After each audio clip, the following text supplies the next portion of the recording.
Tonight, Canadian billionaire Frank Stronach now facing 8 new charges, including sexual assault. Arrested again, what we know about the allegations. No charges in that bus crash that killed 17 seniors in Manitoba. One family shares their reaction. There were 17 people that were killed because of negligence. And Biden versus Trump, the rematch. Will anybody be watching the debate on Thursday night? On the eve of a crucial showdown, what you need to know and what they need to do. From CBC News, this is The National with Chief Correspondent Adrian Arsenault. Thanks for joining us. We begin tonight with the new accusations against Canadian billionaire Frank Stronach.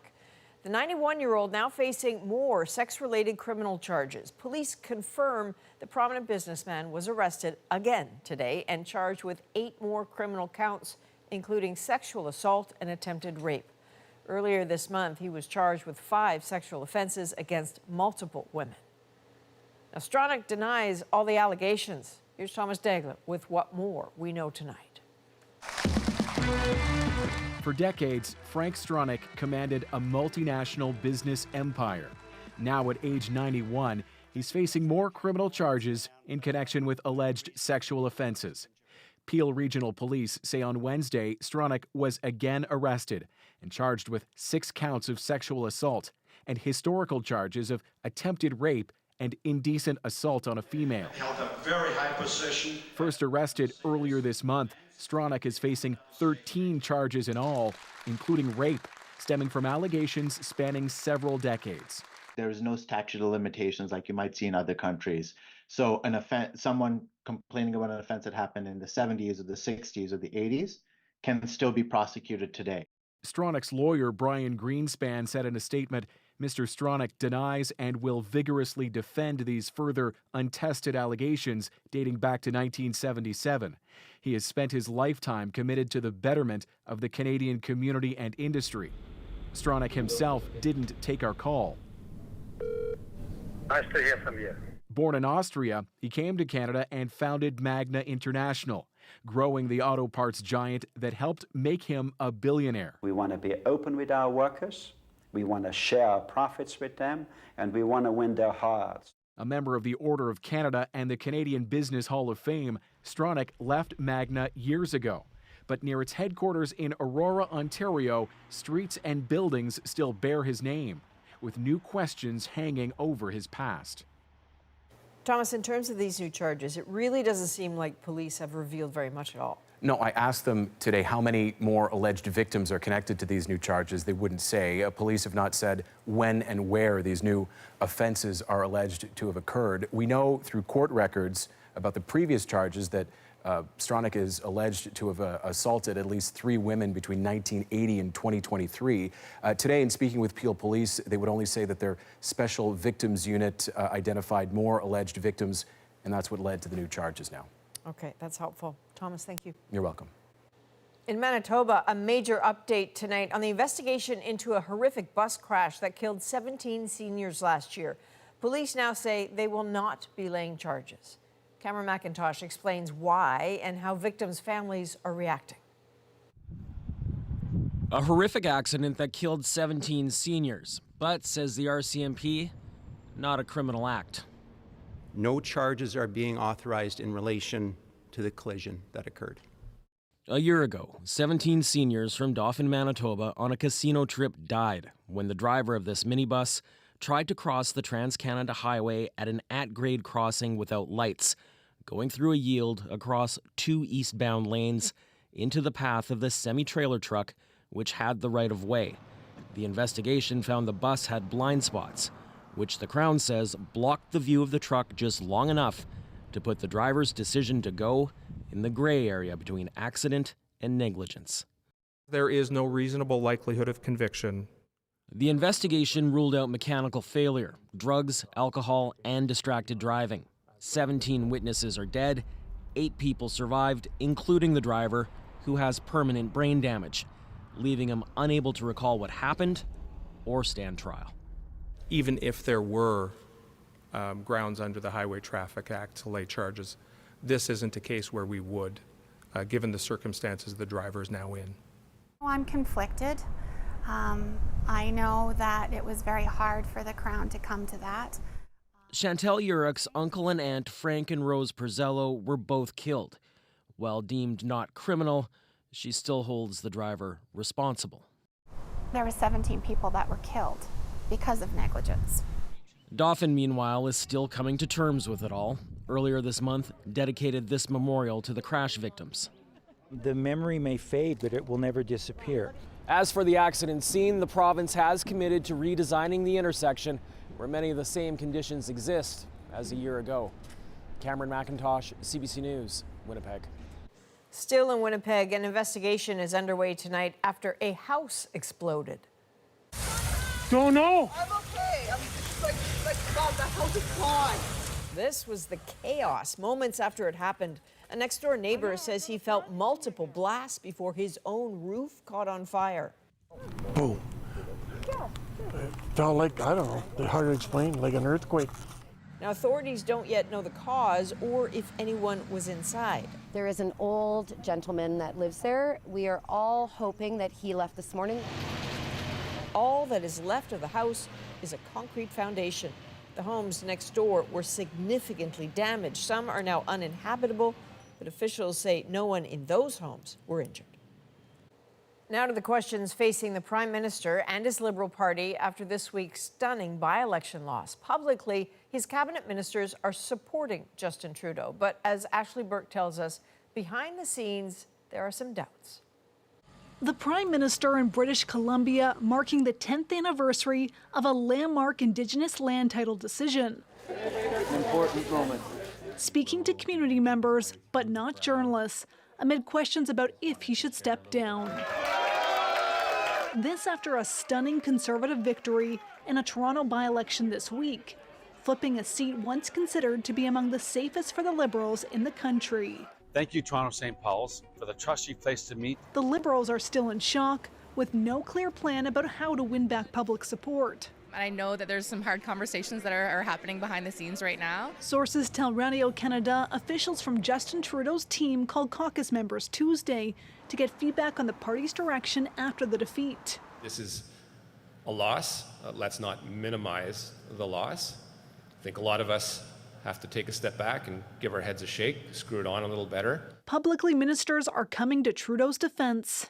I can assure you that what I tell you publicly about my support and gratitude, eternal gratitude for the Prime Minister, is the same thing I say when I'm behind closed doors. Same thing. But some Liberal MPs say privately they're concerned about his unpopularity. If there was an election today, Liberals would lose pretty badly. The party's former pollster says winning back support would require a major event, a big new policy idea, or an expensive ad campaign against the Conservative leader. I think they're going to have to draw a contrast with Poilievre at some point.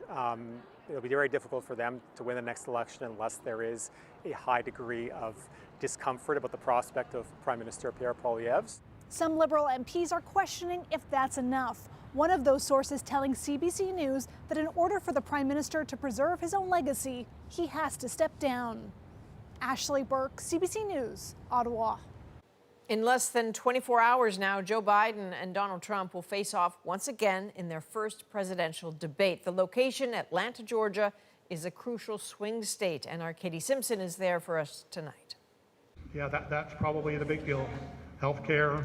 Democrats in this deeply conservative rural county gather roughly once a month to strategize. They're underdogs, describing themselves as blue dots, trying to connect, overwhelmed in a sea of Republican red.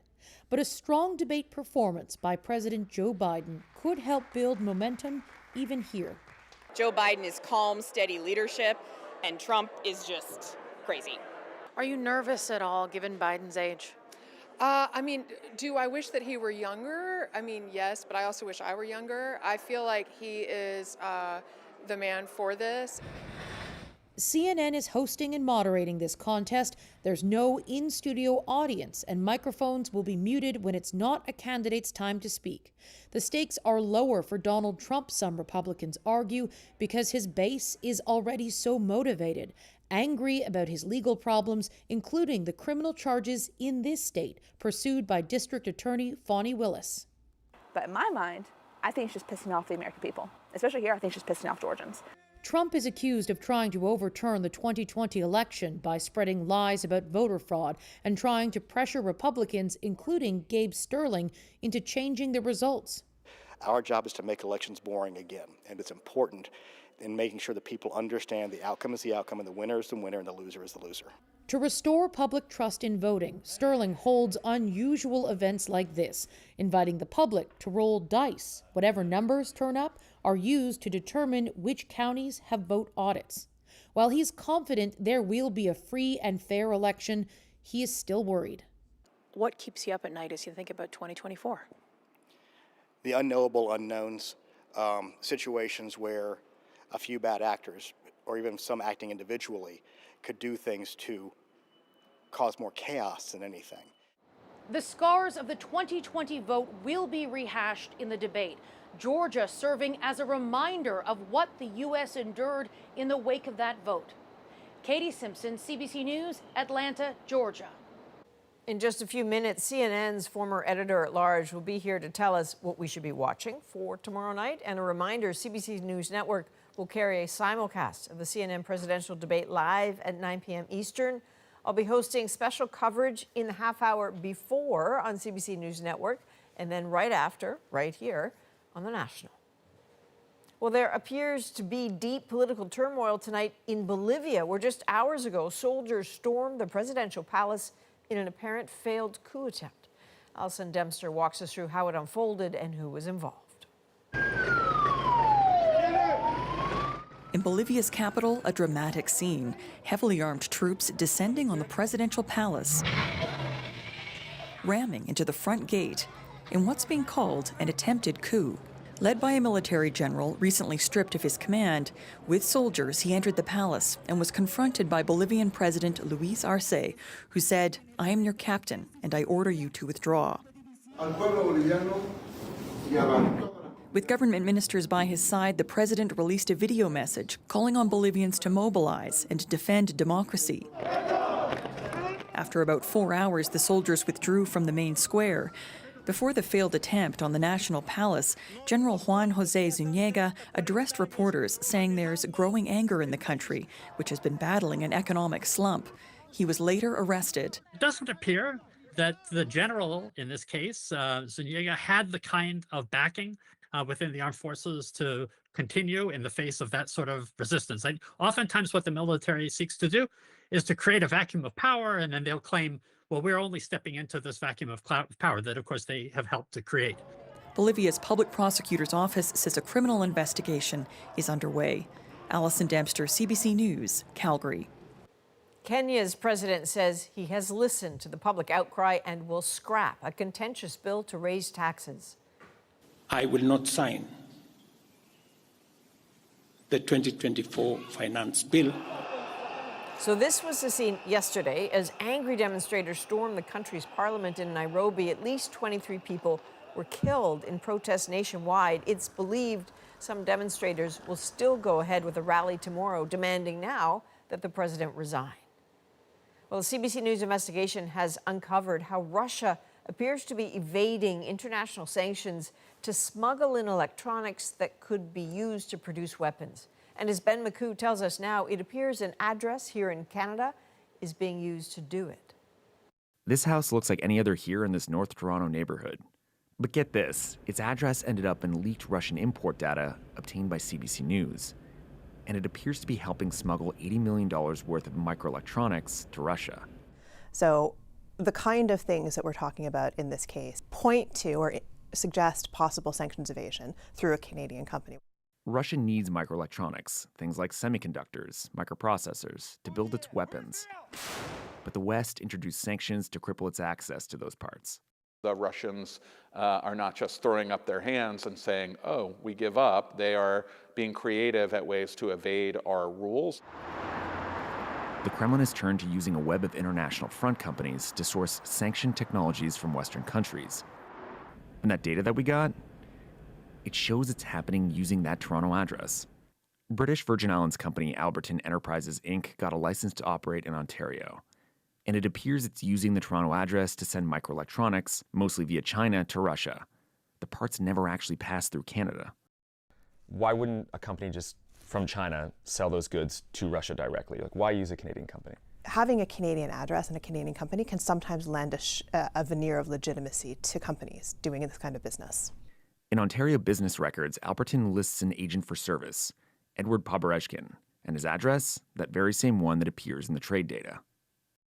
You have reached the voicemail box of Edward Pobereshkin.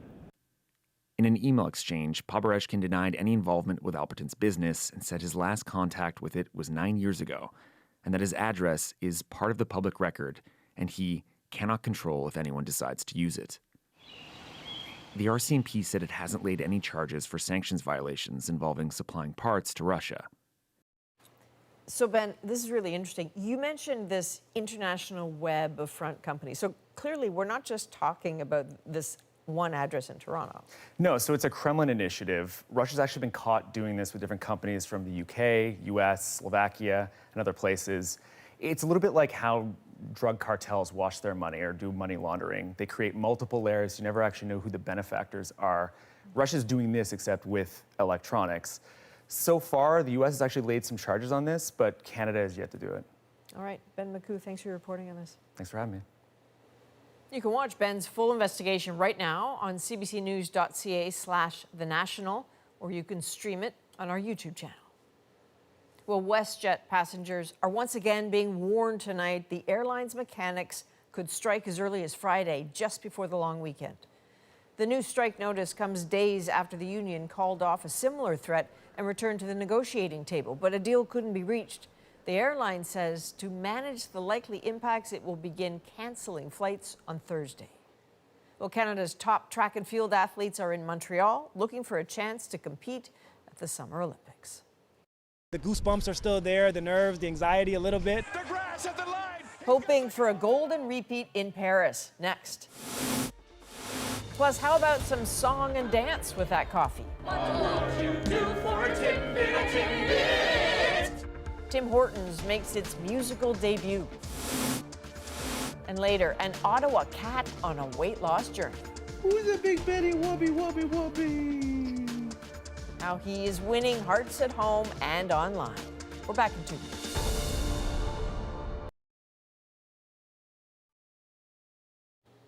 There's a bit of a reprieve tonight for crews battling that wildfire threatening the town of Churchill Falls in Labrador. The wind pattern, the rain pattern, and the humidex and temperature all providing for a cautiously optimistic day. And the Premier says favorable weather conditions should keep the flames away from residential areas. The fire is about 3 kilometers from the town, which is home to one of North America's largest power plants. Yesterday, the flames jumped the Churchill River, leading to a full evacuation of the community. And the other big news in that province tonight, after 32 years, Ottawa says it is ending a cod fishing moratorium. We invested $15 million in the plant between 2018 and 2020 to be ready for this. You know, we say we have to plant the people in the market, so a great day for us. The federal government called the reopening of the commercial fishery historic, though it will only allow for a small increase in cod fishing. The province's economy was devastated in 1992 when the government imposed the moratorium due to the collapsing cod stocks. Some have raised concern that fish stocks are still too low. Tonight marks exactly 1 month until the opening ceremony of the Summer Olympics in Paris. And many of this country's top track and field athletes are in Montreal right now, vying for a spot on Team Canada. Sarah Levitt is there.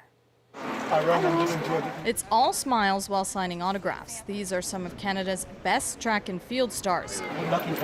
Here to clinch a coveted spot on Team Canada in Paris. Everything's on the line, right? 4 years of training, competition, grinding, comes down to here. The grass at the line. He's got the gold medal. Andre DeGrasse, already Canada's most decorated male Summer Olympic medalist, is hoping to add to that haul. I think every Games is a little bit different when you get there. The goosebumps are still there, the nerves, the anxiety a little bit, but you just try to control that and just have fun and stay focused and be in the moment. The Bell Trials, one of the last sporting events in Canada before the Olympic Games in Paris. Of those hopefuls, are athletes already having breakout seasons. Christopher Morales-Williams is the reigning NCAA champion in the 400 meter, many calling him a real medal contender. 25-year-old Audrey Leduc has not only beaten the Canadian record in the 100 meters, but also in the 200. Pressure much? I put my pressure on me, and I think this is the only pressure that counts. So I want to do well, I want to compete, run fast, win a medal this weekend. So I'm just going to focus on this.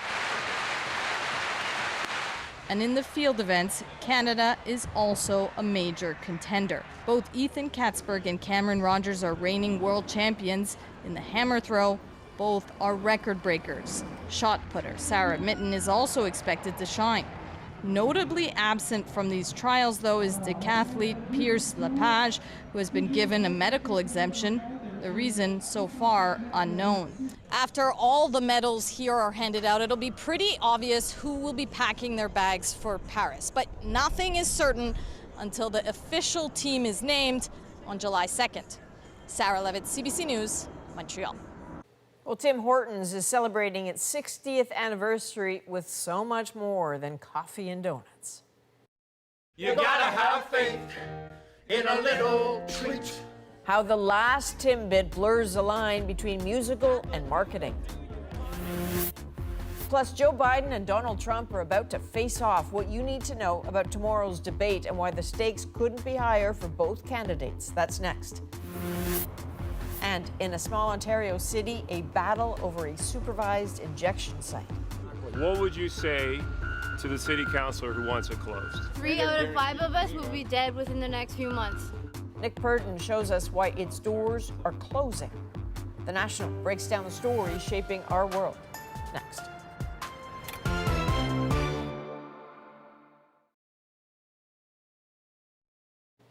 You won't find the latest creation from Tim Hortons on its menu. The coffee chain is now in the business, it seems, of musicals. Eli Glasner explains. Wow, you are all so good looking. Inside this Toronto theater, influencers are getting a sneak peek. I've been waiting! We really appreciate you using your following to extend the reach of this really special product show for us. The confusion understandable, since this musical is a double-double of corporate Canadiana.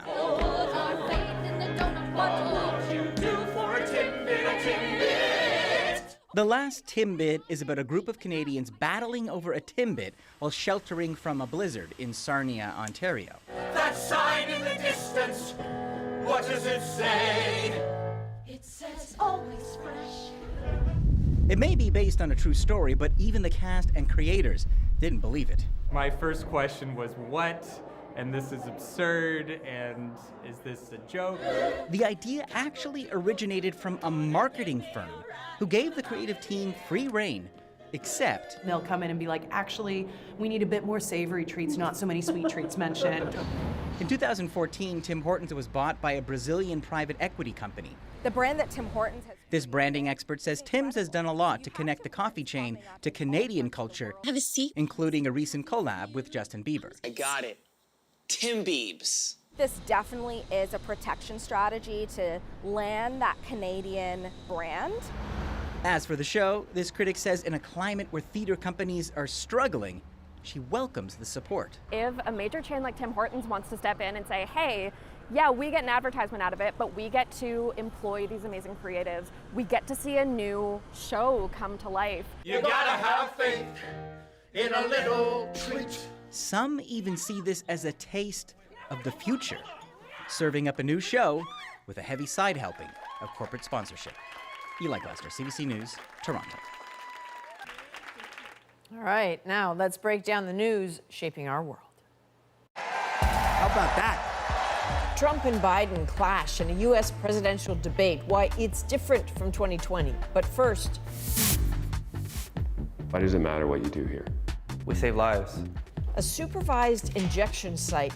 now slated to close. 3 out of 5 of us will be dead within the next few months. You wouldn't want one where you live. We're enabling the people. They're literally dying and we're not helping the right way. Compassion and confrontation in Timmins, Ontario.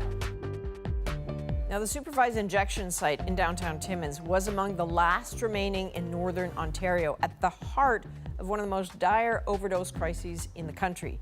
Nick Purdon shows us the people who depend on it and the campaign to close it, one that, as of now, has succeeded. And you know what? I inject crystal meth every day for the past 5 years, and it's a terrible demon. And once you put that poison in your arm, you. Sir, what's your name? I'm James Dean. James Dean. Do you know who this is? No, I don't. Do you want to tell him who you are? I'm a counselor with the city of Timmins. And you want the safe consumption site closed? Exactly. What would you say to the city councilor who wants it closed? The crime's going to go up, the deaths are going to go up, all kind of things are going to happen, and then it's going to be our fault. I think it's going to be the city's fault if they close this, that all the things are going to happen the way they're going to happen. The tension in Timmins, Ontario is easy to see. They're shooting up in public now. Here, the overdose death rate per capita is one of the highest in the country. And the city is divided on what to do about it. The fight centers on the city's supervised injection site. This is Timmins City Councilor Bill Gazdanovic. Now, he wants the city's supervised injection site closed because he blames it for thefts and violence and open drug use in the laneways downtown. See, this is the laneway I'm talking about right here. Right. And then this down here, another laneway. And as we're walking, he just goes up to a group of people outside the supervised injection site. Hi, how are you guys? Good, how are you? Hey, you're doing fantastic. Hey? Yeah, we're just doing it. We like this place here. We love it. You like this place? Yeah. Why do you like this place? Because it saved my life and it saved my friends' lives. Is that right? Yeah. Yes.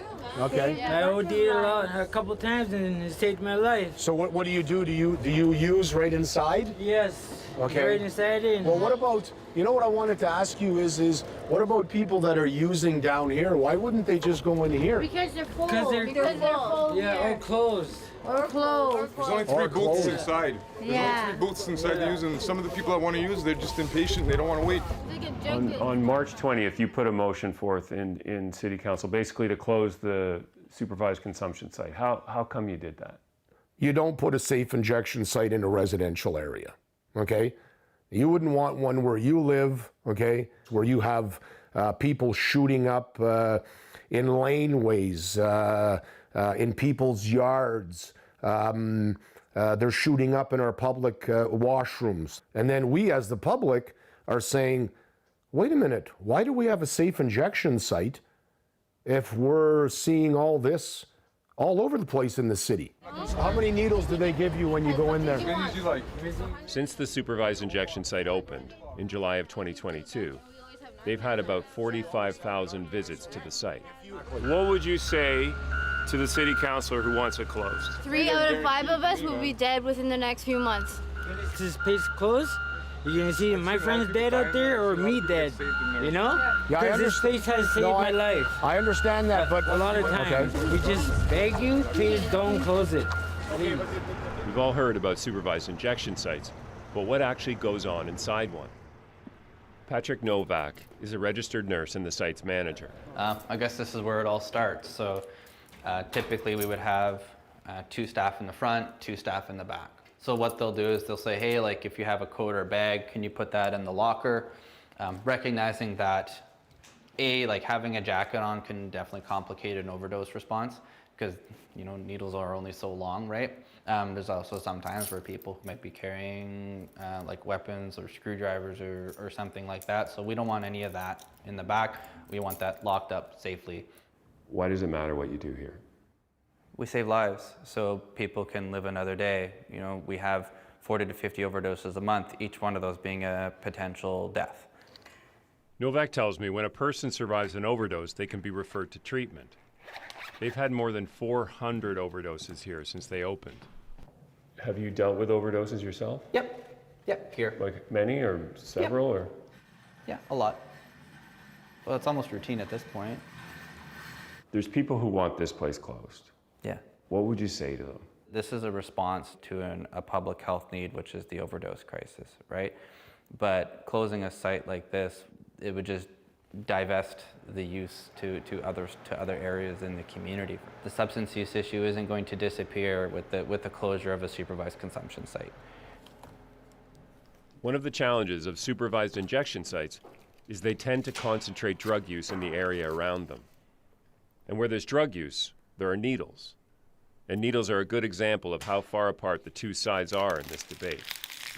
That's one of the things that the public is upset about is if you were to go in there and ask for 100 needles, they're going to give you 100? Go get 100 needles. Yeah. For somebody that uses, so I understand this, how many needles would you need per day?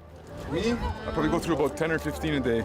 So you inject 10 or 15 times a day? Well, not necessarily, because sometimes the needle gets, the tip of the needle might get bent or dull, so I might have to just switch my shot from one needle to the next needle. So I might not have used that one necessarily, but I might have had to transfer that to the next one. There you go. See? There's 100 needles right there. Let's see what's in there. That's 100 needles right there. Last year, the local health unit handed out more than 325,000 needles. They do it so people don't share them and spread disease. She can go in there and get the 100 needles, right? And then she's got 4 or 5 friends, and she can split that box with her friends too, as well. The thing is, a lot of needles end up on the street, and they can be dangerous. But the neighbors in the area don't just complain about needles. Chris LaMarche owns the building right next door to the supervised injection site.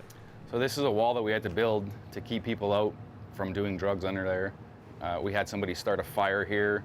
This used to be one of the best areas of town for commercial offices, and now it's turned into the worst. When you see people in and around your building and in the alleyway who are doing drugs, what do you think about? I actually came here last Friday to work on some stuff, and I walked around my building, and there was probably 10 or 15 people doing drugs. There were some people right here doing drugs, and I asked them to leave, and they screamed and yelled, and to a point where I was so frustrated that I knew I had to leave before I did something that I probably shouldn't do. Chris isn't alone with this frustration. There's a group called the Voices of Timmins, with thousands of followers on Facebook. They want the supervised injection site closed. I met 3 of them, Andy Gagnon, Phoenix Blaine, and Sonia Beeman at her store downtown. Our city of Timmins used to be known as the Heart of Gold. We have a big heart, Timmins. But now, I'm a grandfather. I wouldn't bring my granddaughter in town. It's terrible. I don't want to have children and raise them in a city like this. I don't want to be afraid to let them go play in the park and be like, okay, let me check the park first, make sure there's no needles or no garbage. I'm not comprehending this safe injection site. What are we teaching our children? It's okay to do drugs. Here's a nice facility for you to get as high as you want. Don't worry, we have a Narcan kit that will help you if you overdose. We're enabling the people, I find. I was an addict. And then it surprises me when Andy admits his own struggles with substance use. Okay, so I was an addict for over 35 to 40 years. I quit because I wanted to. I needed to. Does your personal experience with drug use, does it give you compassion for the crisis we're in right now? Yeah, 100%. I feel for them. They're dying. They're literally dying, and we're not helping the right way. And that's sad. You want the site closed because you say it brings violence to the neighborhood. At the site, they say they save lives, many lives. Is there no room for the two sides to come together? People always say they're saving lives, but are these people really living is the question. Like, I'm not saying, we're not all cold-hearted people. We want these people to have help. But at what cost to the whole community? They're injecting at the transit station, at the library. It's hard to see common ground here in Timmins, even in the middle of an overdose crisis. There's a line up there during the day. People waiting to use us for a booth. Mervyn Wesley comes to the supervised injection site every day. Are you high right now? Yeah, I just did a shot there like half hour ago. But it was good. Like, takes the edge off, eh? Yeah. So I'd probably be looking for my fix later on, like, you know, again. Just you're just chasing it all the time. You're just chasing it. It gets tiring, you know. What does this place mean to you then? I'd be ashamed if it closes, because what if I go years down the street there and alone and there's no one around and I OD and I'll be dead, right? What's your future? When you look to the future, what do you see? I'm looking for work right now, so yeah. I'm trying to slowly cut down my drugs, but it's hard, you know? I spoke to someone who said about people who use drugs in Timmins. Yeah. She asked, are they really living? What do you think of that? I'm not sure. It's awful. The way you said it there. Are we living? Yeah? We're trying. You trying? We're trying. You know? Yeah, we're trying.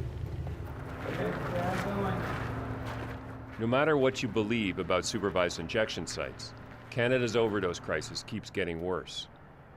And what's going on here in Timmins may help us understand whether they have a future in the country.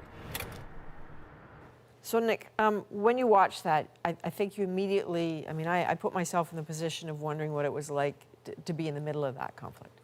I was struck constantly by how open people were. How I spent 3 days in that alleyway. Everybody wanted to talk to us. Everybody wanted to convince us of their point of view. And I kept thinking, you know, this isn't just Timmins, Ontario. This is a conflict right across the country.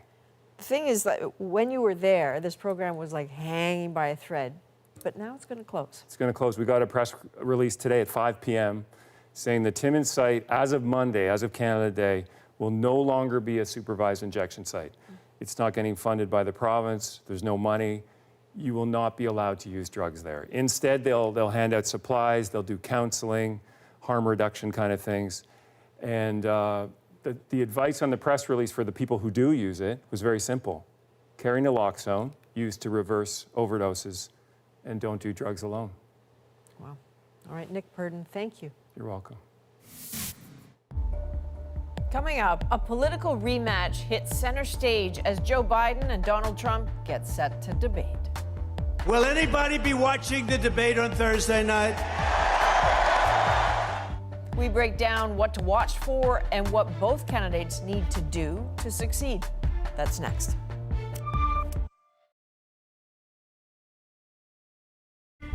Will anybody be watching the debate on Thursday night? The first of two U.S. presidential debates, a crucial test for Trump and Biden. How is debate prep going? But this isn't 2020. This time, no studio crowd, mics muted until it's time to speak, an attempt at civility. Well, a little before debate time, he gets a shot in the ass. For a political moment that is anything but. So the mechanics of the debate will surely have an effect, but what else is likely to matter? A lot. Chris Cillizza, former editor-at-large with CNN, is here with me now. Chris, thanks for this. I'm just going to presume that the base is the base is the base, and nothing that happens at the debate is going to sway those people. So who are the people this debate's actually for?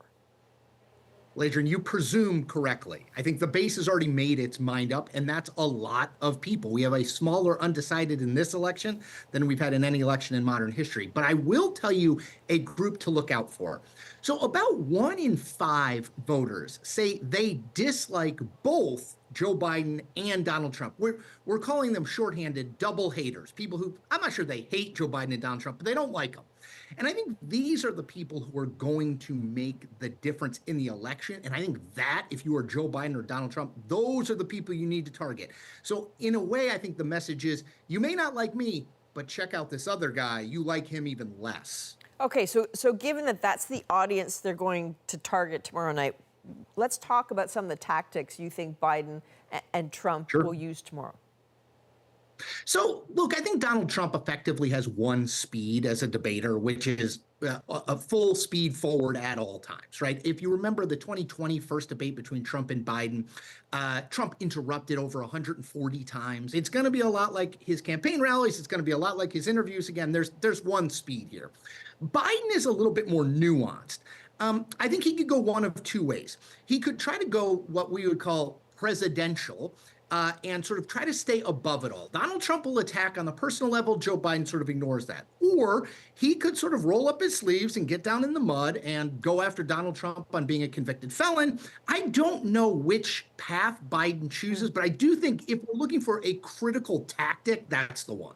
So if you're sitting in both of those camps at the moment and you're trying to evaluate what success looks like, because everyone's going to watch this debate differently, right? Lots of people will watch it live, but so many others are going to watch it in little snippets on social media. So if you're in the Trump camp, what's success? If you're in the Biden camp, what's success? Most people will not watch this debate beginning to end. They just will not. So I think both of them have a similar task, which is you kind of want to create a moment, the line of the night, the thing that gets repeated, the lead of the news story, the lead of the write-up online. What I would say for Biden specifically, he enters this debate with huge questions, even among Democrats, about his age and his competence. He has to show through his words, through how he looks, through how he speaks, that he is up to not just the debate, but the job more broadly. And I think that, to me, is the critical thing for Biden. For Trump, again, I think Trump has set expectations pretty high. He's essentially said that Joe Biden is out of it. Joe Biden's the worst debater.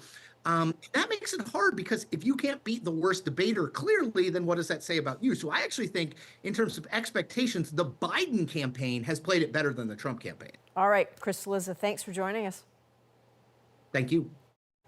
So right after Thursday's debate, I'll be drilling into what happened, what it means for the November 5th election with our U.S. political panel, part of our full coverage right here on The National. Well, coming up, a colossal kitty, there's no other way to put it, getting ready for his hot cat summer. Is this where you live now? Can you get back up? The epic mission to get this poor old cat back into his summer bod, next in our moment.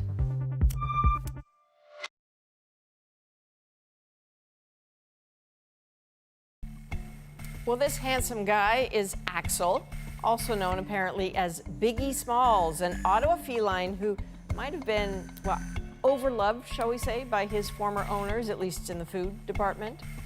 But now his new family has put him on a strict diet and exercise routine that has been winning him fans online. So tonight, Axel's journey is our moment. Damn. He's just ginormous. Damn, boy. Like a sumo wrestler meets a squishy ball. It's mind-blowing. Who's a big Betty Wubby Wubby Wubby? He tipped the scales on all the scales. One of them he broke. He breaks the bottoms out of the carriers just by his weight. No one's gonna tip you over. He was 43 pounds when we first got him. Axel was in a shelter, and then I fell in love with him, and now he lives here. Oh, I do belly rubs. When he first came, it was scary. He's a big cat. His heart was working overtime. Are you having fun? So we've kind of just went into it with, we'll do the best we can and see where it goes. So he's on less carbohydrates. Come on, Axel. We make him work for the meals, just a little less intake and more movement. So we're just at over 32 pounds. It's been a kind of steady, slow decline, which is great. The original one that went viral on TikTok, he kept going down the staircase and then he would cry for me to lift him up. Is this where you live now? Can you get back up? He's very dramatic, would not come up the stairs. So it was pretty funny. Yeah, he's a character. We love him. He adds a dynamic to our family. He's just so much fun. Oh. Okay, he is one lucky dude. He happened to find someone who volunteers with shelters that specialize in high-risk cats, and he was really a high-risk cat, but he's doing great. For all of us here at The National, thank you for being with us. You can watch anywhere, anytime on the free CBC News app and subscribe to The National's YouTube channel. I'm Adrienne Arsenault. Take care.